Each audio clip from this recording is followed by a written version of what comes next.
Dunia berduka, sosok yang dikenal sederhana, pemimpin tertinggi Gereja Katolik Paus Fransiskus meninggal dunia. Siapa yang akan menggantikan sosok Paus Fransiskus dan bagaimana mekanismenya? Kita bahas dalam diskusi.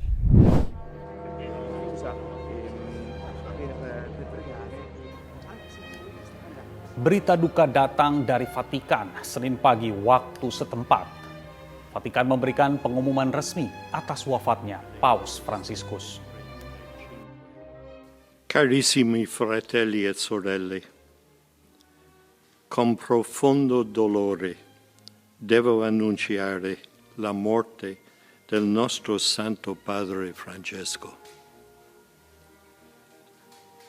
Alle ore 7:35 di questa mattina, il Vescovo di Roma Francesco è tornato alla casa del Padre.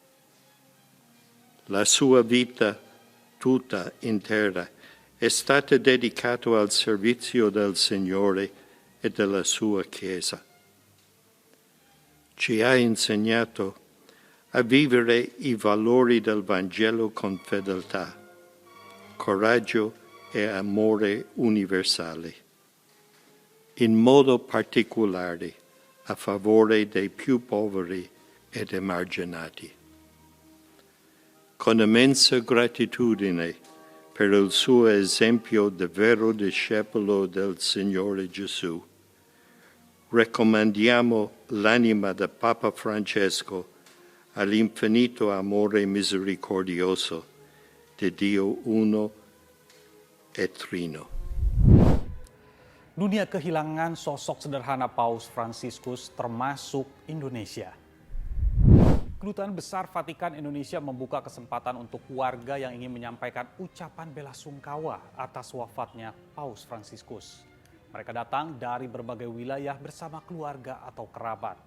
Nampak dari kejauhan sejumlah karangan bunga bela sungkawa dari para pejabat dan tokoh bangsa serta pengusaha yang menghiasi gedung kedutaan Vatikan. Ucapkan duka cita. Terima kasih, kami ucap syukur kepada Tuhan karena telah mempertemukan kami, terutama anak saya dengan Paus 5 September lalu di gedung KPI. Kan pemimpin kami, jadi ya kami turut berduka cita dan mau melayat ya. Yang rendah hati, ya cinta pada orang miskin, itu yang sudah pasti. Setelah kepergian Paus Fransiskus, dunia menantikan siapa sosok penggantinya. Dalam waktu dekat, Vatikan akan menggelar konklav untuk mengisi pemimpin baru Gereja Katolik usai kepergian Paus Fransiskus. Konklav adalah suatu pertemuan Dewan Kardinal yang dilakukan secara tertutup untuk memilih seorang paus. Ritual pemilihan paus ini sudah berjalan selama 8 abad. Paus Gregorius X adalah paus pertama yang menggunakan konklav pada tahun 1274. Lalu kapan konklav kali ini akan digelar? Itu biasanya diadakan 15 sampai 20 hari setelah wafatnya. Iya. Nah, itu di seluruh kardinal yang berhak itu akan diundang. Di seluruh dunia ini ada sekitar 200 kardinal, tetapi hanya 120 kardinal yang berhak memilih dan dipilih, yaitu kardinal yang berusia 80 tahun ke bawah. Saat ini ada 252 kardinal di seluruh dunia, tapi hanya ada 138 kardinal yang memenuhi syarat atau masih berusia di bawah 80 tahun untuk ikut memberikan suara dalam konklav. Berkaca pada tahun 2013 lalu, konklav berlangsung selama 2 hari. Saat itu 13 Maret 2013 pukul 7 malam waktu Vatikan. Asap putih muncul sebagai penanda konklav telah menetapkan paus baru. Paus Fransiskus kemudian diumumkan melalui balkon Basilika Santo Petrus sebagai pemimpin Gereja Katolik yang baru. Tidak ada waktu yang pasti dalam menentukan kapan konklav digelar atau berapa hari untuk bisa menentukan paus. Terus siapa saja nama-nama calon pengganti Paus Fransiskus? Di antaranya ada Kardinal Pietro Parolin dari Italia. Parolin yang kini berusia 70 tahun merupakan sekretaris negara Vatikan sejak 2013. Parolin dikenal sosok yang moderat dan diplomat yang ulung. Kemudian ada juga Kardinal Luis Antonio Tagle asal Filipina.